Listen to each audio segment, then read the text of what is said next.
There's a lot of misinformation about soy in the marketplace today. In a lot of countries where soy consumption is greater, we know that they tend to have fewer health issues. So let's talk about the concerns that we hear about soy and see if we can alleviate those concerns.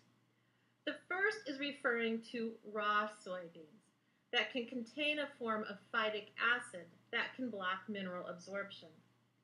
However, that is based on massive consumption quantities and is the raw soybean only and occurs only in those animals that lack the enzyme phytase. It is only an issue for those that consume those foods to get adequate minerals in their diet in, again, very large quantities. The issue is primarily in developing countries and may have a genetic basis as well because they lack a digestive enzyme.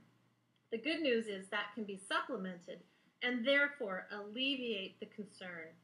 And again, because of how our soy is processed, that is not a concern in our shake.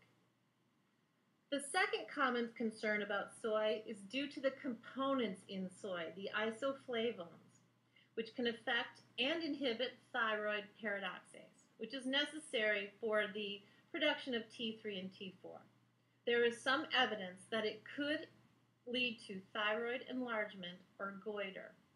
Our soybeans have been specially processed to remove the isoflavone, so again, this is a non-issue. The third most common concern about soy is again about the isoflavones, which could impact estrogen.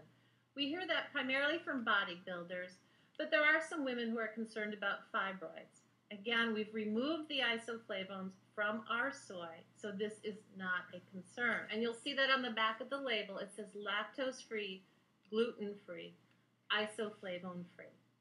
I also want to point out that our soy is non-GMO, which means it's not genetically modified. We are trying to use as natural a soy as we can while removing all of the isoflavones, fat, lactose, and carbohydrates.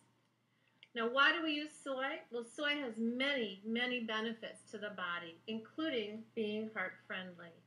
Adequate consumption of soy in your diet can help your body lower cholesterol and improve your overall health, as well as possibly lowering C-reactive protein, an indicator of heart disease. So we use soy for a number of reasons, which we'll talk about when we get into our video on Trizord protein blend. But again, of the three common concerns about soy, those are not an issue because of how we process our soy in our products.